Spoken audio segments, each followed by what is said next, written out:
ద్వితీయోపదేశకాండము 30వ అధ్యాయము. నేను నీకు వినిపించిన ఈ సంగతులన్నీయు అనగా దీవెనయు శాపమును నీ మీదకి వచ్చిన తరువాత నీ దేవుడైన యెహోవా నిన్ను వెళ్ళగొట్టించిన సమస్త జనముల మధ్యను వాటిని జ్ఞాపకము చేసుకుని నీ దేవుడైన యెహోవా వైపు తిరిగి నేడు నేను నీకాజ్ఞాపించు సమస్తమును బట్టి నీ పూర్ణ హృదయముతోనూ నీ పూర్ణ ఆత్మతోనూ ఆయన మాటను నీవును నీ సంతతి వారును వినిన ఎడల నీ దేవుడైన యెహోవా చెరలోని మిమ్మును తిరిగి రప్పించును. ఆయన మిమ్మును కరుణించి నీ దేవుడైన యెహోవా ఏ ప్రజలలోనికి మిమ్మును చెదరగొట్టెనో వారిలో నుండి తాము మిమ్మును సమకూర్చి రప్పించును. మీలోనెవరినైనా ఆకాశ దిగంతములకు వెళ్ళగొట్టబడినను అక్కడ నుండి నీ దేవుడైన యెహోవా మిమ్మును సమకూర్చి అక్కడ నుండి రప్పించును. నీ పితరులకు స్వాధీనపరిచిన దేశమున నీ దేవుడైన యెహోవా నిన్ను చేర్చును. నీవు దాని స్వాధీనపరుచుకొందువు. ఆయన నీకు మేలు చేసి నీ పితరుల కంటే నిన్ను విస్తరింపచేయును. మరియు నీవు బ్రతుకుటకై నీ పూర్ణ హృదయముతోనూ నీ పూర్ణ ఆత్మతోనూ నీ దేవుడైన యెహోవాను ప్రేమించున్నట్లు నీ దేవుడైన యెహోవా తనకు లోబడుటకు నీ హృదయమునకును నీ సంతతి వారి హృదయమునకును సున్నతి చేయును. అప్పుడు నిన్ను హింసించిన నీ శత్రువుల మీదకిని నిన్ను ద్వేషించిన వారి మీదకిని నీ దేవుడైన యెహోవా ఆ సమస్త శాపములను తెప్పించును. నీవు తిరిగి వచ్చి యెహోవా మాట విని నేడు నీకాజ్ఞాపించు ఆయన ఆజ్ఞలన్నిటినీ గైకొనుచుందువు. మరియు నీ దేవుడైన యెహోవా నీ చేతి పనులన్నిటి విషయంలోనూ నీ గర్భఫల విషయంలోనూ నీ పశువుల విషయంలోనూ నీ భూమి పంట విషయంలోనూ నీకు మెలుగు కలుగునట్లు నిన్ను వర్ధిల్ల చేయును.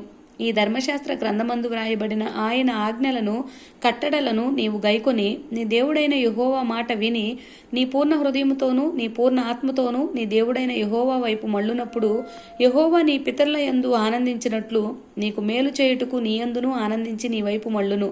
నేడు నేను నీకాజ్ఞాపించు ఈ ధర్మమును గ్రహించుటకు నీకు కఠినమైనది కాదు, దూరమైనది కాదు. మనము దానిని విని గైకొనున్నట్లు ఎవడు ఆకాశమునకు ఎక్కిపోయి మన యొద్దకు దాన్ని తెచ్చును అని నీవనుకొనుటకు అది ఆకాశమందు ఉండునది కాదు.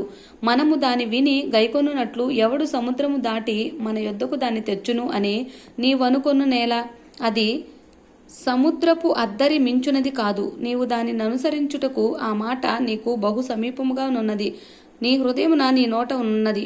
చూడుము, నేడు నేను జీవమును మేలును మరణమును కీడును నీ ఎదుట ఉంచి ఉన్నాను.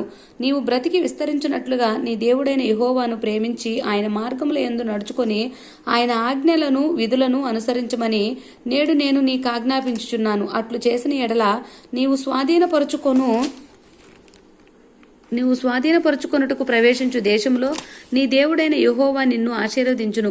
అయితే నీ హృదయము తొలగిపోయి నీవు విననొల్లక ఈడవబడిన వాడవై అన్ని దేవతలకు నమస్కరించి పూజించిన ఎడల మీరు నిశ్చయముగా నశించిపోవుదురనియు స్వాధీనపరుచుకొనుటకు యొర్దాను దాటిపోవుచున్న దేశంలో మీరు అనేక దినములు ఉండరనియు నేడు నేను మీకు తెలియచెప్పుచున్నాను. నేడు జీవమును మరణమును ఆశీర్వాదమును శాపమును నేను నీ ఎదుటను ఉంచి భూమ్యాకాశములను మీ మీద సాక్షులుగా పిలుచుచున్నాను.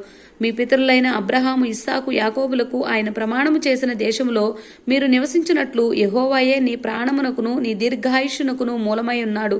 కాబట్టి నీవును నీ సంతానమును బ్రతుకుచు నీ ప్రాణమునకు మూలమైన నీ దేవుడైన యెహోవాను ప్రేమించి ఆయన వాక్యమును విని ఆయనను హత్తుకొనుచున్నట్లు జీవమును కోరుకొనుడి. ఆమేన్.